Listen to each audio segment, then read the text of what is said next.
জীবনে কিছু করতে হলে প্রচুর পরিশ্রম করতে হবে। সবাই সফলতাটাই দেখে, সফলতার পিছনে পরিশ্রমটা কয়জনে দেখে। আসসালামু আলাইকুম, আপনারা কেমন আছেন? আশা করি নিশ্চয়ই ভালো আছেন। আমার বাসায় আজকে প্রচুর মেহমান আসবে, আর বাসার অবস্থা দেখে মাথা আমার পুরোই এলোমেলো হয়ে আছে। কিন্তু মাথা তো এলোমেলো হলে হবে না, এগুলো সবকিছু গুছাতে হবে। যাদের বাসায় বাচ্চা আছে তারাই বুঝে বাসা গুছিয়ে রাখাটা কতটা কঠিন একটা কাজ। যাক, যেহেতু আজকে বাসায় বেশি মেহমান আসবে আর কাজও বেশি, তার জন্য বাহির থেকে পরোটা নিয়ে আসলাম। বাচ্চাদেরকে নিয়ে নিজেও একটু নাস্তা করে নিলাম, কারণ শরীর সুস্থ থাকলে তাহলে কাজ করে বা মন মেজাজ সবকিছুই ঠিক থাকে। ঠিক কিনা বলে যাও। তো নাস্তা খাওয়া কমপ্লিট করে ফ্রিজ থেকে মাংস নামিয়ে রাখছিলাম। এখান দেখাতেছি যে কাচ্চির জন্য পারফেক্ট একদম পিস আছে। রান্না করার জন্য আপনার যদি একটু বড় বড় যদি পিস না হয় তাহলে কাচ্চি খেয়ে মজাও লাগে না। কাচ্চির মেন বিষয় হচ্ছে আলু, আর এখানে অনেকগুলা মশলা নিয়ে আসছে। বাসায় রান্না করলে অল্প একটা মশলা নিয়ে আসে রান্না করে ফেলে, কিন্তু বাবুসিরা কতগুলো যে মশলা দিল, 30-15 মশলাই দিয়েছে। এখানে 3000 টাকার মশলা আছে। তারপর কি করবো, মশলাগুলো রেখে বাচ্চাদেরকে নিয়ে আম খেতে চলে আসলাম। বারান্দা বাসা একদম 12টা বাজায় রাখছে বাচ্চারা। বাচ্চাদেরকে গোসল দেওয়ালাম, ওদেরকে গোসল করায় রেডি করায় নিচে গেলাম বাবুচিরে দেখতে, যে বাবুর্চি কি করতেছে। বাবুর্চি যে দেখতেছি প্রায় কাজে আগে ফেলতেছে, কিন্তু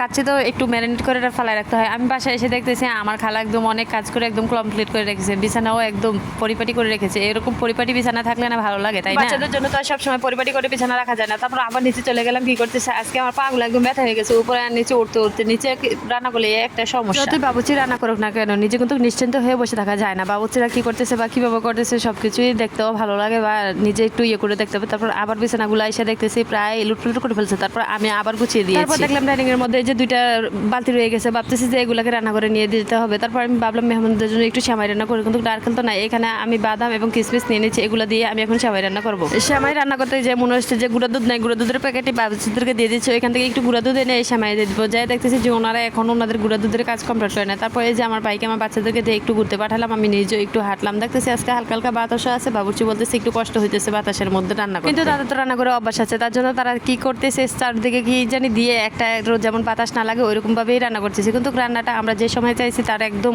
মানে পারফেক্ট সময়ে হয়েছে রান্নাটা। একদম রাত্রে 8টা বাজে বলছি মেহমান আসবে, কিন্তু রাত্রে 8টা বাজেই হয়েছে একদম কাচ্চিটা। ভাগ্যিস আমাদের মেহমান আসছিল, অনেক দেরি করে মেহমান আসছিল, রাত প্রায় 10টা বাজে মেহমান আসছিল। তার জন্য আমাদের আর কোনো হেসেল পোহাতে হয় না। তারপর এখানে এসে আমি একটু শসাগুলো সালাদগুলো তারপর ডিম বসাই দিলাম। এগুলো আমি সিলবো, আর কিভাবে দেখবো যে নির্ভর হয়েছে কিনা। তারপর একটা কাঁটা চামচ দিয়ে ভাবতেছি একটু ট্যাং বানিয়ে শরবত বানিয়ে আমি ফ্রিজে যদি আগে রেখে দেয় তাহলে ঠান্ডা হয়ে যাবে, তারা খেয়েও ভালো লাগবে। আমি আগে একটু চিনি গুলিয়ে রেখেছি, চিনি গুলিয়ে তারপর ট্যাং দিলাম। আমার তো ট্যাং বেশি গুলা দিলেই ভালো লাগে, কিন্তু মানুষ আসবে, অনেক মানুষ আসবে, অনেক ট্যাং বানাতে হবে, এত ট্যাং দিয়ে আমি পারবো না। তারপর ট্যাংগুলো আমি গুলালাম, গুলিয়ে তারপরে আমি ভাবতেছিলাম যে এটা কি পুরো মানে পরিপূর্ণ করে রাখবো। পরে ভাবলাম যে না, পরিপূর্ণ না, পরে ঠান্ডা পানি অ্যাড করে দিব যদি বেশি ঠান্ডা না হয়।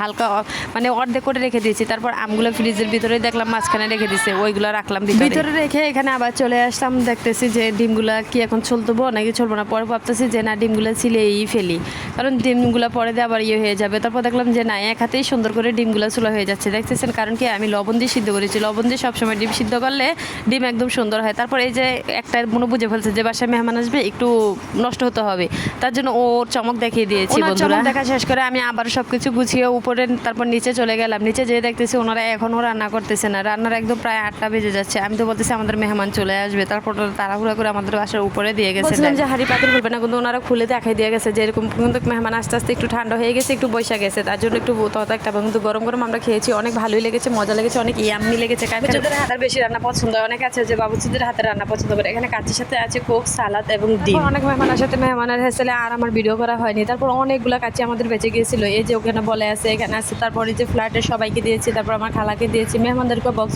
ভরে দিয়ে দিয়েছি। এখানে মেহমান মিষ্টি আনছিল, ওইগুলো খেলাম, খেয়ে একদম শরীর ক্লান্ত হয়ে গিয়েছে দৌড়াদৌড়ি করতে, সবাইকে খাওয়াতে। আল্লাহ হাফেজ, সবাই ভালো থেকো, সুস্থ থেকো, ধন্যবাদ।